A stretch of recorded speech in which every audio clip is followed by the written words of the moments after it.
Cuando los arqueólogos abrieron las tumbas de una escuela de gladiadores en la antigua Éfeso y midieron sus huesos, encontraron algo que nadie esperaba en unos guerreros: capas de grasa por debajo de la piel y niveles de calcio en el hueso muy por encima de los de la gente común. El cuerpo de aquellos hombres guardaba una pista sobre lo que comían, y no era carne.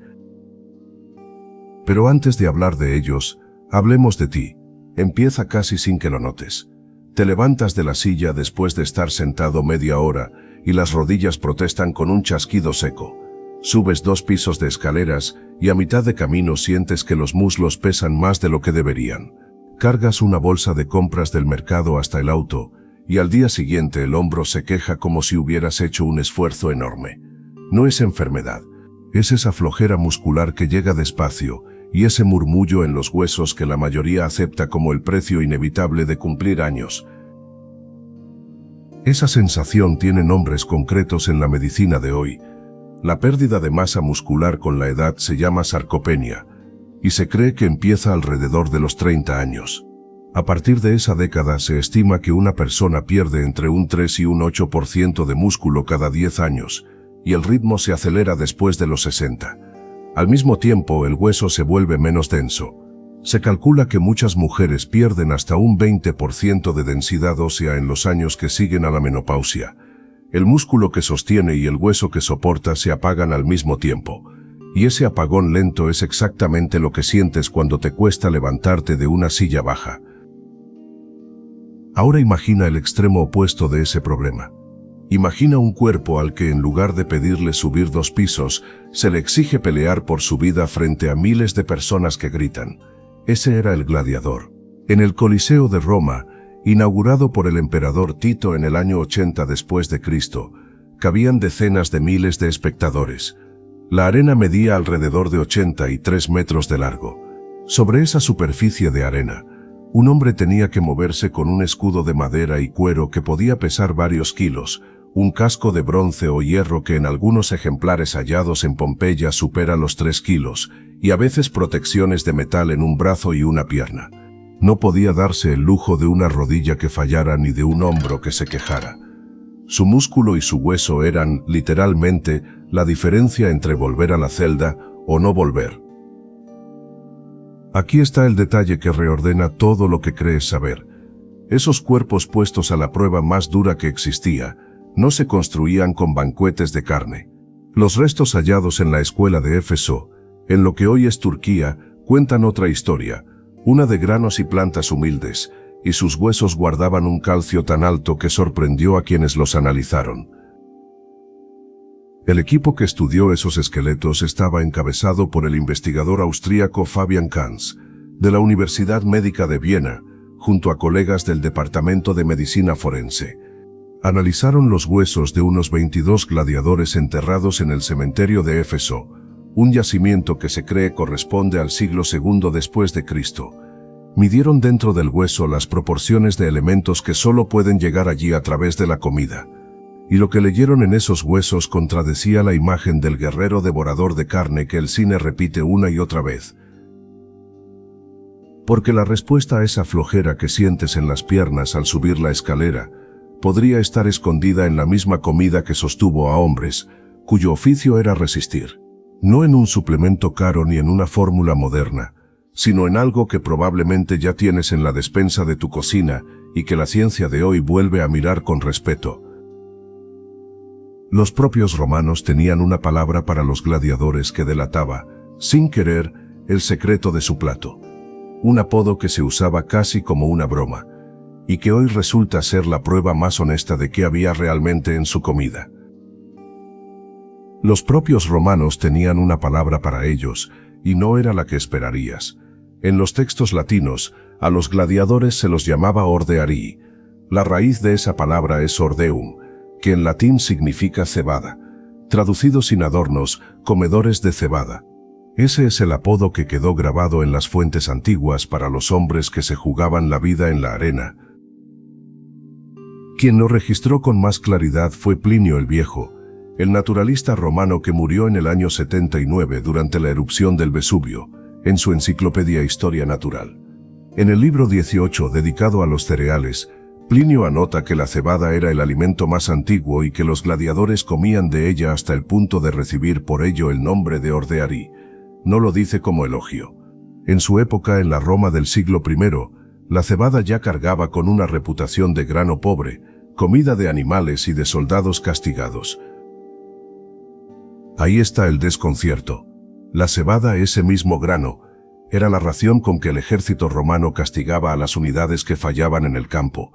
A un soldado disciplinado le correspondía trigo. Al que había cometido una falta, se le retiraba el trigo y se le daba cebada en su lugar, la comida que normalmente iba a los caballos y a los bueyes. Comer cebada era, dentro de la lógica militar romana, una humillación pública. Y sin embargo, los hombres más admirados por su fuerza física llevaban ese grano en el nombre. El desconcierto crece cuando recuerdas cómo imagina la gente al gladiador. La imagen popular es la de un guerrero de músculo seco, comiendo carne asada, bebiendo para envalentonarse antes del combate. Esa figura vino en buena parte del cine. El Coliseo de Roma, inaugurado por el emperador Tito en el año 80, se convirtió en el escenario mental donde colocamos a esos hombres, y con él llegó la fantasía del carnívoro. La palabra ordeari apunta exactamente en la dirección contraria. No dice comedores de carne, dice comedores de un grano barato. Y no era un apodo suelto ni un chiste aislado. El poeta Juvenal, que escribió sus sátiras a comienzos del siglo II, se burla en su obra de la comida grosera y abundante que se daba a esos hombres. La escuela de gladiadores no buscaba paladares finos, buscaba cuerpos que resistieran, y para eso servía un grano que llenaba, engordaba y salía muy barato. La cebada tiene un rendimiento por hectárea distinto al del trigo, y tolera mejor los suelos pobres, lo que la volvía la opción más económica para alimentar a decenas de hombres día tras día en un mismo recinto. Esos recintos existían y tenían nombre. El más famoso fue el Ludus Magnus, la gran escuela de gladiadores construida junto al Coliseo por orden del emperador Domiciano, que gobernó entre los años 81 y 96. Sus ruinas todavía se ven en Roma, con un patio de entrenamiento ovalado, celdas alrededor y una conexión subterránea que llevaba directo a la arena. Allí vivían, comían y entrenaban los hombres que las fuentes llamaban ordeari. En un mismo edificio se cocinaba a diario para una tropa que necesitaba grasa sobre el músculo, y la cebada era el cimiento de ese menú. Que ganaran peso a propósito no es una interpretación moderna.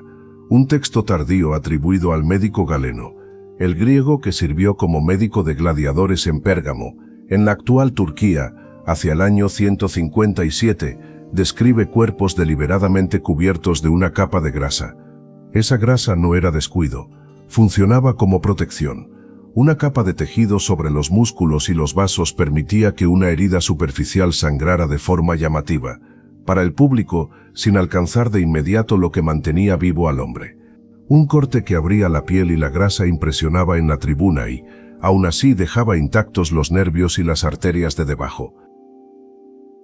Un grano de castigo, un cuerpo engordado a propósito, un apodo que sonaba a insulto y que sin embargo describía al hombre más temido del espectáculo. Las fuentes coinciden en el nombre y coinciden en el grano, y ninguna de ellas menciona el festín de carne que imaginamos. El apodo estaba claro.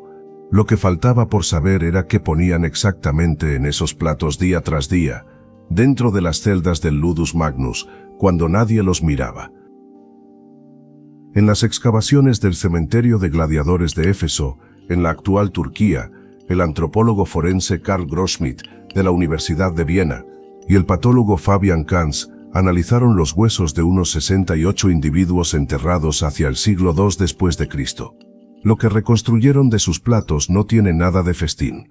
La base de cada día era la cebada, un grano humilde que en la Roma imperial costaba una fracción del precio del trigo, tan barato que el propio Estado lo repartía como ración de tropa y de castigo.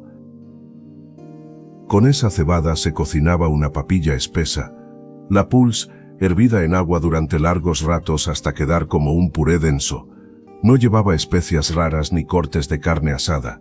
Era grano, agua y fuego. El médico Galeno de Pérgamo, que trabajó como cirujano de la escuela de gladiadores de esa misma ciudad alrededor del año 158 después de Cristo, describió en sus escritos la alimentación de aquellos hombres y dejó claro que comían sobre todo cereales y habas, no banquetes de carne. Junto a la cebada entraban las legumbres. El haba, la vicia fava, era el pilar proteico, barata, fácil de secar y de guardar durante meses en un saco, capaz de alimentar a un cuartel entero sin arruinar a quien lo sostenía. A su lado aparecían las lentejas, que Roma importaba en cantidades enormes desde Egipto, y los garbanzos, que se vendían en los puestos de las calles por unas pocas monedas de bronce. Un obrero o un soldado de aquella época podía comer casi a diario de esa combinación de grano y legumbres sin ver nunca una porción generosa de carne. La escena de una cocina de Ludus no tenía humo de parrillas. Tenía calderos de barro y bronce sobre brasas, sacos de grano apilados contra el muro, y agua. Mucha agua hervida con habas partidas hasta formar una pasta pesada que llenaba el estómago y sostenía cuerpos de gran volumen. Porque esos cuerpos eran voluminosos a propósito. Los propios análisis de los huesos de Éfeso mostraron una capa de grasa que no era accidente, una barrera que protegía nervios y vasos de los cortes superficiales durante el combate. El apodo con que se conocía a estos hombres nacía justamente de esa dieta, aunque su significado se explora en otro momento. Aquí basta el hecho crudo. Lo que llenaba sus tazones era cebada y habas, un plato que hoy cualquiera reconocería como comida de campesino pobre. La grasa animal escaseaba tanto que el aceite de oliva cumplía el papel de fuente concentrada de energía, vertido sobre la papilla o consumido aparte. En una jarra de aceite de la Bética, la actual Andalucía, viajaba en ánforas por todo el Mediterráneo y su rastro químico aparece en los residuos de vasijas de la época. La fruta seca, los higos y en ocasiones el queso completaban un cuadro sencillo. Nada de recetas exóticas, nada de suplementos traídos de tierras lejanas. Y luego estaba la bebida. Fabian Cantz y su equipo encontraron en los huesos de Éfeso una proporción de estroncio muy por encima de la población civil enterrada al lado. Esa señal apuntaba a un líquido concreto, agua mezclada con ceniza vegetal, o con ceniza de hueso quemado, un preparado que los textos antiguos mencionan y que Plinio el Viejo en su Historia Natural describe como remedio para reforzar el cuerpo tras el esfuerzo. La composición exacta y la razón de esa bebida se examinan aparte. Por ahora queda el dato del laboratorio de Viena, medido con espectrometría, que confirma que esos gladiadores bebían algo que la gente común no bebía. El presupuesto detrás de todo esto era mínimo. Alimentar a un plantel de gladiadores no exigía cazadores ni cocineros de lujo, sino sacos de cebada y de habas, tinajas de aceite y calderas de agua. Un lanista, el dueño de una escuela, invertía su dinero en entrenadores, médicos y armas, no en carne. La comida era la parte más barata de su inversión, y sin embargo levantaba los cuerpos más resistentes de la arena. Ese contraste, el plato pobre y el cuerpo formidable, es lo que desconcierta cuando uno mira la lista de ingredientes. Grano, legumbre, aceite, agua con ceniza. La pregunta que queda flotando no es qué comían, sino por qué precisamente esa mezcla tan humilde fabricaba músculo, hueso y una resistencia que asombraba en el ruedo. Ese plato de cebada y habas que comían los gladiadores no era un castigo ni una carencia, era un sistema de energía diseñado, sin saberlo, para un cuerpo que debía resistir. Cuando tú comes un grano entero, como la cebada perlada o el trigo escanda que llenaba sus cuencos en los cuarteles de Pompeya, tu intestino no lo descompone de golpe, lo va liberando poco a poco, y esa liberación lenta de glucosa es lo que sostiene la fuerza durante horas sin el bajón que deja un dulce rápido. El mecanismo es sencillo de entender.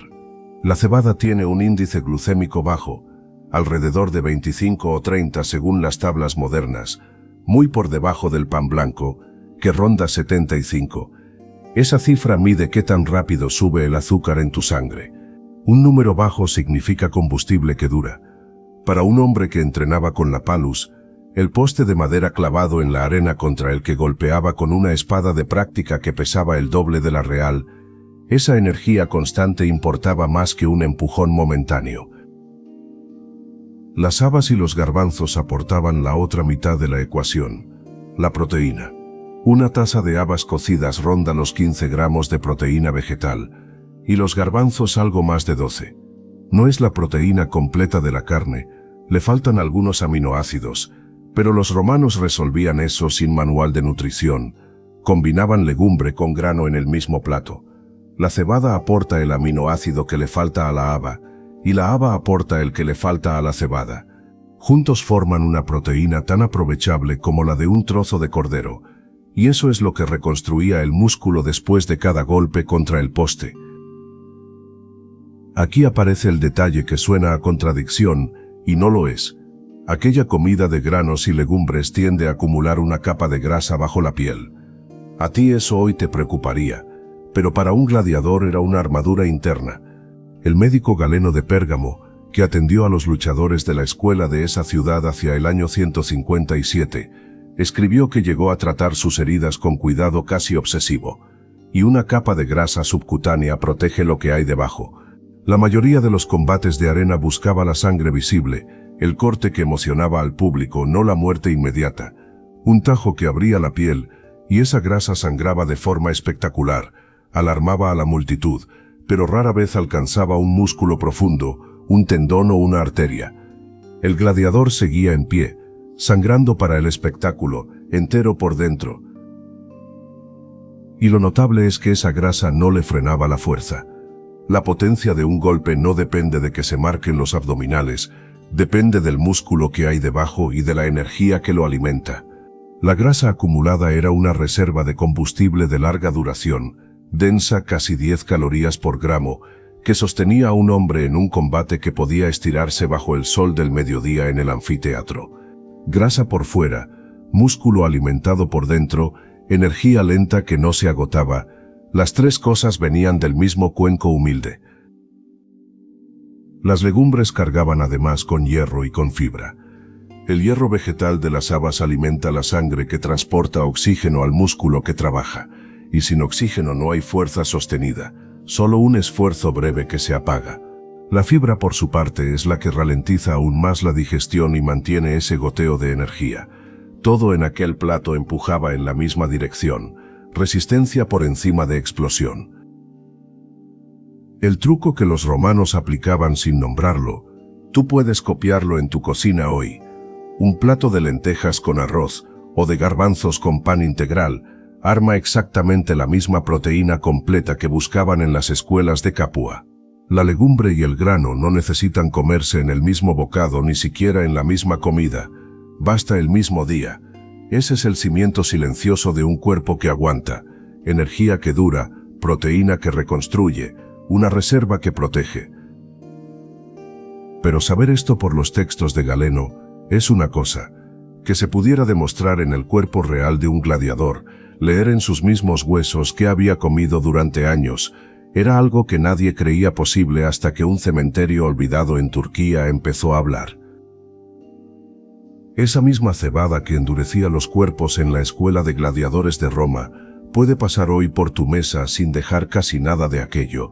El error no está en el grano, está en lo que le quitamos antes de servirlo, y es un cambio tan silencioso que ni siquiera lo notas al masticar. El grano de cebada entero, tal como lo comían en el ludus, tiene tres partes: el salvado exterior, el germen en el corazón y el almidón que ocupa el resto. En ese salvado y en ese germen vive casi todo lo que importa: la fibra, la mayoría del magnesio, el hierro, el zinc y las vitaminas del grupo B. Cuando la molienda moderna descascarilla y pule ese mismo grano para dejarlo blanco y suave, se lleva el salvado y el germen y deja el almidón casi solo. Un grano refinado puede perder alrededor de 3/4 partes de su fibra frente a su versión integral.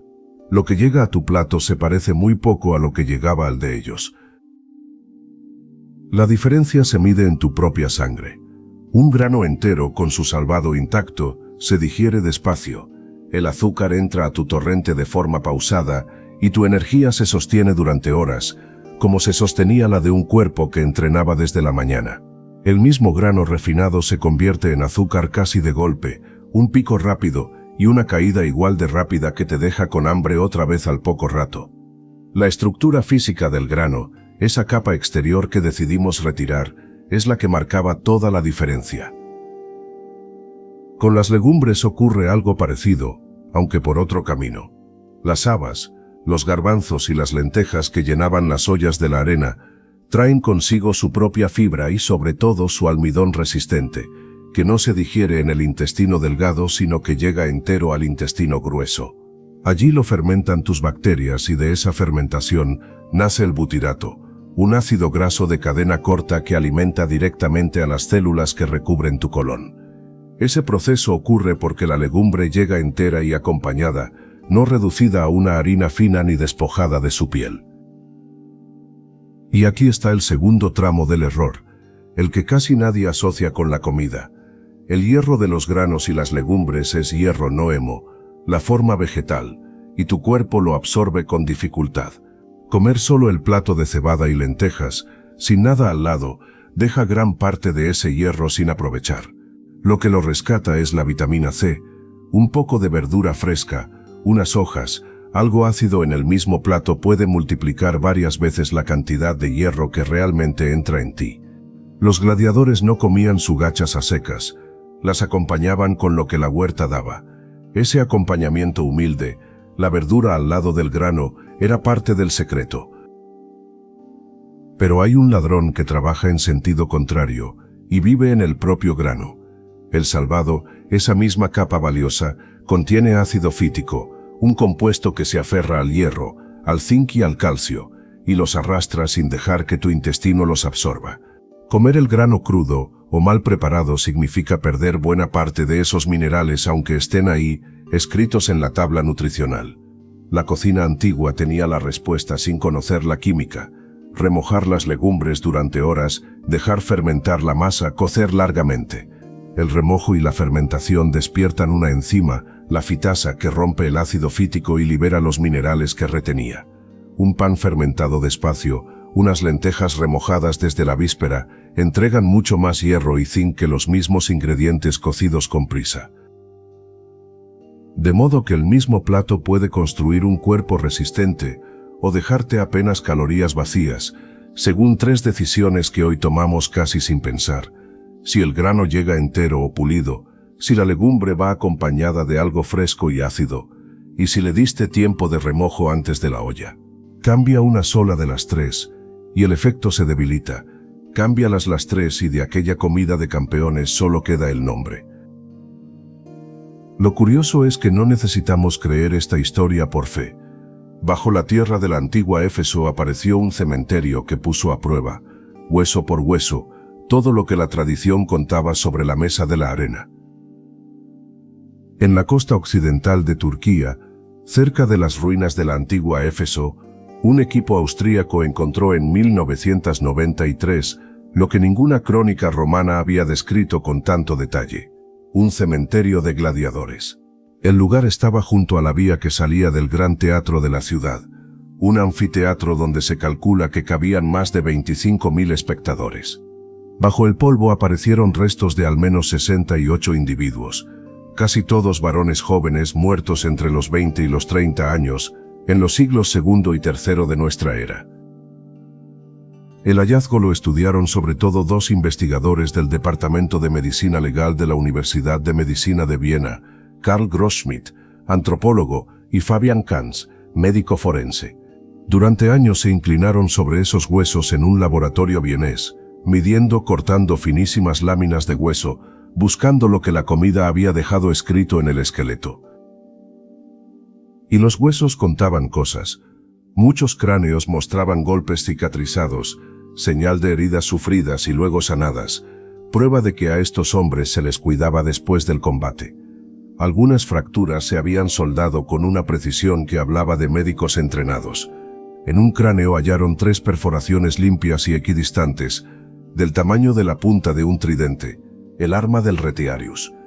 Ese detalle silencioso confirmaba la especialidad de aquel muerto. Había caído bajo el hierro de 3 puntas. Pero la pregunta que perseguía a Grossmith y a Kans no era cómo morían, sino cómo comían. Para responderla recurrieron a la química del hueso. El esqueleto humano fija durante la vida los minerales que llegan con la comida, y dos de ellos delatan el tipo de dieta, el estroncio y el calcio. Las plantas absorben mucho estroncio del suelo, la carne, en cambio lo filtra y lo retiene poco. Por eso un cuerpo que come sobre todo vegetales acumula una proporción de estroncio frente a calcio más alta que un cuerpo que come mucha carne. Es un rastro que queda grabado en el mineral del hueso y que ninguna leyenda puede borrar. Los dos forenses vieneses tomaron muestras de los huesos de Éfeso y las compararon con los restos de la población civil de la misma ciudad y la misma época, enterrada aparte. El resultado fue nítido. Los gladiadores mostraban valores de estroncio notablemente más altos que sus vecinos corrientes. Su alimentación había sido, en proporción, más vegetal que la del ciudadano medio de Éfeso. Los hombres entrenados para matar en la arena comían menos carne que el zapatero o el comerciante que iba a verlos pelear. El análisis se hizo con espectrometría, midiendo microgramo a microgramo la cantidad de cada mineral en el tejido óseo. Y no fue un vistazo rápido. Kans y Grossmith trabajaron sobre estos restos a lo largo de más de una década, y sus conclusiones se publicaron en revistas científicas revisadas, la más citada en el año 2014, en la publicación de acceso abierto PLOS ONE, bajo el título que hablaba de la dieta de los gladiadores romanos. Ahí quedó, por escrito y con números, lo que hasta entonces solo insinuaban los textos antiguos. El dato encajaba con algo que ya se sospechaba de otra medición. Los mismos huesos revelaron, en varios individuos, un desarrollo muscular marcado en los puntos donde el músculo se ancla al hueso, las llamadas entesis. Eran cuerpos que habían trabajado duro, que habían cargado peso y golpeado durante años. Y sin embargo la fuente química de ese músculo no era un plato rebosante de carne, sino una dieta apoyada en granos y legumbres. La materia física del hallazgo desmentía la imagen del bruto carnívoro. Había un detalle más en aquellos huesos de Éfeso. Algunos esqueletos mostraban señales compatibles con una densidad ósea alta para la edad, cuerpos robustos, bien mineralizados, pese a la vida brutal que habían llevado. Ese vigor del hueso apuntaba a un aporte de calcio que la carne por sí sola no explicaba, y que empujaba a los dos forenses hacia otra pregunta incómoda. Si no era de la carne, ¿de dónde sacaban esos hombres el mineral que endurecía su esqueleto? La respuesta no estaba en la comida sólida, sino en algo que bebían, una mezcla espesa que un autor romano había descrito siglos antes y que el análisis del calcio empezaba a confirmar. De todas las prácticas que se atribuyen a los gladiadores, la más extraña llegó hasta nosotros por una sola pluma, la de Plinio el Viejo, el naturalista romano que murió en el año 79 de nuestra era, asfixiado por los gases del Vesubio mientras intentaba rescatar a unos amigos en la bahía de Nápoles. En su obra monumental, La Historia Natural, 37 libros terminados alrededor del año 77, dejó escrita una receta que hoy suena a alquimia. Escribió que la ceniza vegetal, disuelta en algún líquido, se tomaba como reconstituyente para reparar el cuerpo maltratado. Él usó una palabra concreta para los que se dopaban así antes del combate. Los llamó los que bebían ceniza para recuperar fuerzas tras los golpes. La lectura tradicional durante siglos fue sencilla. Una bebida amarga tomada después de la lucha que devolvía el vigor al cuerpo molido. Se creía que curaba los mortones por dentro, que asentaba los huesos golpeados, que reponía lo que la arena había arrancado. No era vino, no era miel, no era una pócima cara de las que vendían los médicos griegos en el foro. Era literalmente lo que quedaba en el fondo del hogar cuando el fuego se apagaba, ceniza de madera y de plantas, el residuo más humilde de cualquier cocina de la ciudad. Aquí es donde la ciencia moderna vuelve a mirar esa receta sin desdén. La ceniza de la madera quemada no es polvo vacío.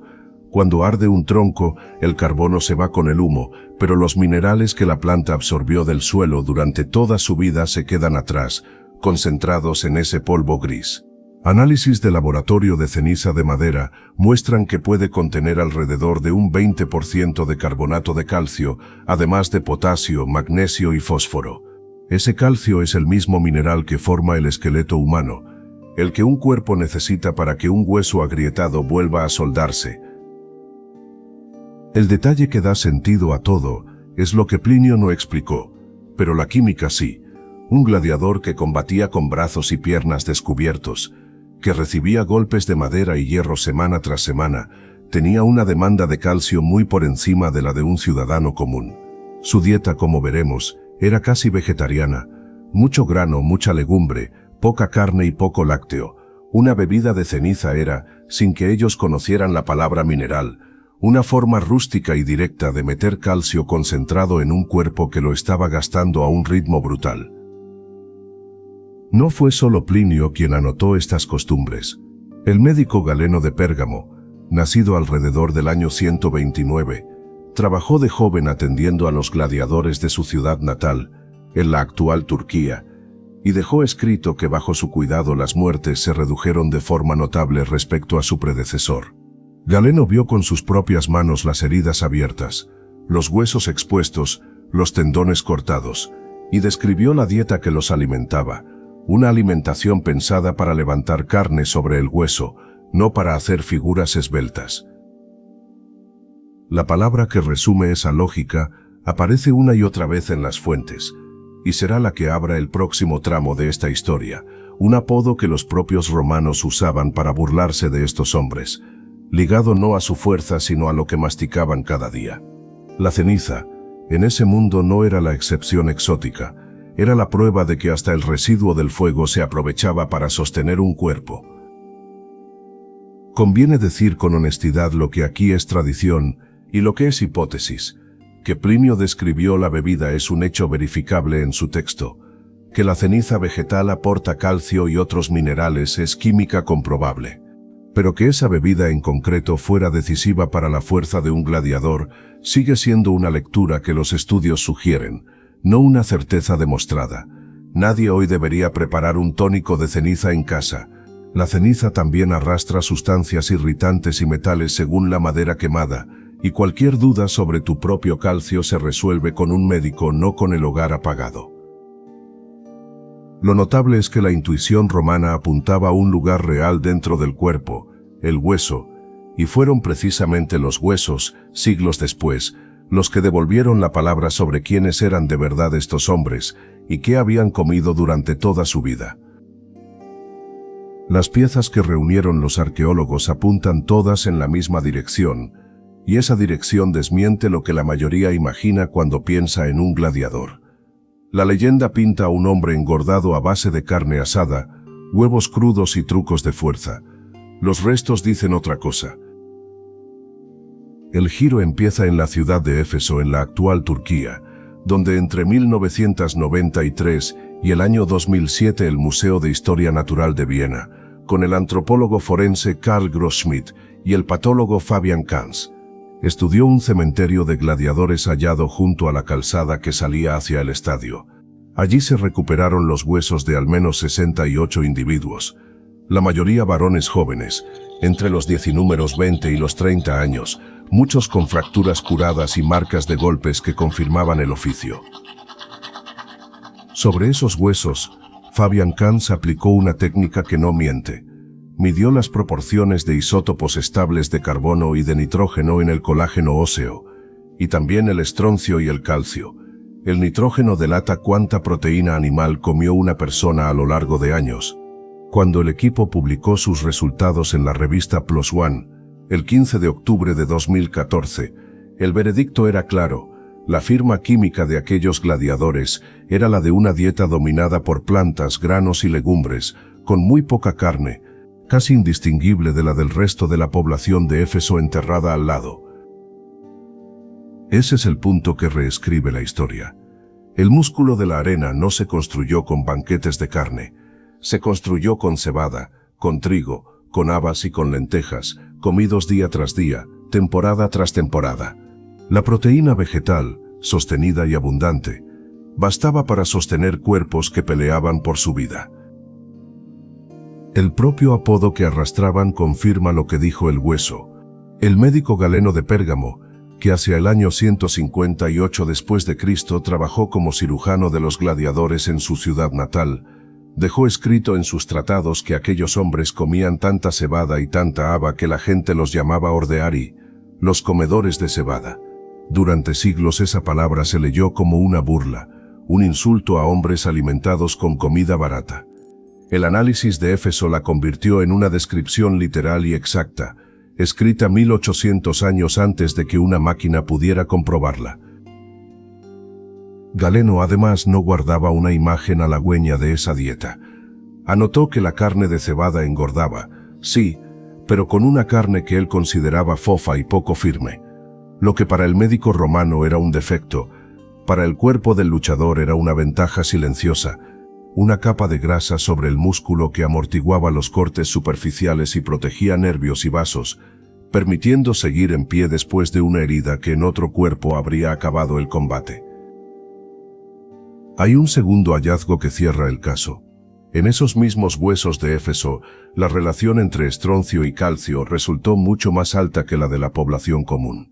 Esa señal apunta a que los gladiadores bebían con frecuencia algo rico en calcio y en minerales de origen no cárnico, una bebida hecha con ceniza de plantas. Plinio el Viejo, muerto en el año 79 durante la erupción del Vesubio, ya había mencionado que los gladiadores tomaban una infusión de ceniza para recuperarse tras el esfuerzo. La química de 2014 volvió a darle la razón a un texto romano. Sumadas las evidencias derriban 3 mitos a la vez. No comían carne en exceso, no dependían de suplementos exóticos ni de fórmulas secretas de fuerza, y no se distinguían del pueblo por su plato, sino por la constancia y la cantidad con que lo repetían. El secreto, si es que hubo uno, fue la humildad sostenida, granos, legumbres y una bebida de minerales, comidos con disciplina en la escuela de gladiadores, el Ludus, donde entrenaban a diario. Karl Grossmith lo resumió en pocas palabras al presentar el trabajo. Aquellos hombres eran, en gran medida, vegetarianos, un veredicto incómodo para el cine y para las novelas, que siguen sentando al gladiador ante montañas de carne roja. El hueso, que estuvo enterrado 18 siglos junto a una calzada turca, contó una historia más sencilla y más útil. Y esa historia tiene una pieza aún sin abrir. Esa bebida de ceniza que disparó el estroncio en sus huesos no era un capricho ni un remedio menor. Era en su época algo parecido a lo que hoy buscamos en un frasco de la farmacia. Ese cansancio que sientes a media tarde, cuando las piernas pesan y la fuerza parece escaparse aunque hayas comido, es el mismo vacío que los preparadores de la escuela gladiatoria de Roma aprendieron a llenar hace casi 2000 años, y no lo llenaban con carne. Lo llenaban con grano y con legumbre, y esa herencia todavía cabe entera en tu cocina. Traducir aquella lección a tu mesa de hoy no exige nada exótico. La cebada que aparecía a diario en los platos de la Ludus Magnus, la gran escuela junto al Coliseo que el emperador Domiciano mandó construir alrededor del año 81 después de Cristo, hoy la encuentras en cualquier tienda de tu barrio por unas pocas monedas. Un puñado de cebada perlada, alrededor de 70 gramos en seco, se hincha hasta llenar un plato entero al hervirse unos 40 minutos en agua con sal. Ese mismo gesto lo repetía la cocina de la arena mañana tras mañana. La otra mitad de aquel secreto era la legumbre, y ahí está lo que la ciencia de hoy vuelve a mirar con respeto. Cuando combinas un grano integral con una legumbre en el mismo día, las proteínas de ambos se complementan. Al cereal le falta un aminoácido llamado lisina que la legumbre tiene de sobra, y a la legumbre le falta metionina que el cereal aporta. Juntos forman una proteína tan completa como se cree que necesitaba un cuerpo que entrenaba a diario. Arroz integral con lentejas, garbanzos con pan de trigo entero, frijoles con maíz. Esa es la lógica milenaria que ya vivía en tu propia mesa antes de que supieras su nombre. Y aquí conviene recordar el error del que ya hablamos, porque es el que anula todo el esfuerzo. De nada sirve cocinar cebada si eliges la versión ya despojada de su salvado. De nada sirve la legumbre si la ahogas en grasa y sal hasta borrar lo que tenía de bueno. La fuerza no estaba en el lujo sobre el plato, estaba en la humildad del grano entero, con su fibra intacta, esa que libera la energía despacio y evita el bajón que hoy sientes a las 4 de la tarde. El resultado concreto que puedes buscar es sencillo y personal. Energía que no se derrumba a media jornada. La fibra del grano integral, esos 5 o 6 gramos que trae una ración generosa, ralentiza la entrada del azúcar a la sangre, y por eso una comida de legumbre y grano te sostiene horas en lugar de encenderte y apagarte en 40 minutos. Es el mismo mecanismo que mantenía en pie a un hombre durante una tarde entera de entrenamiento bajo el sol de Roma. La acción cotidiana cabe en una frase. Elige un día de esta semana y arma un solo plato que junte un grano integral y una legumbre, cebada con garbanzos, arroz integral con lentejas, avena entera de mañana y frijoles al mediodía. No hace falta báscula ni receta antigua, solo el gesto de poner los dos juntos, como se ponían en los cuencos de barro de la Ludus Magnus. Cuesta menos que casi cualquier otra comida y rinde durante horas. Los huesos que se estudiaron en el cementerio gladiatorio de Éfeso, en la actual Turquía, y los análisis publicados en 2014 en la revista PLOS ONE por el equipo del médico forense Fabian Kantz, de la Universidad de Medicina de Viena, contaron esa misma historia sin adornos. Cuerpos poderosos levantados sobre una dieta casi vegetariana. La leyenda del gladiador devorador de carne quedó, según esos datos en leyenda. Nada de esto reemplaza a tu médico.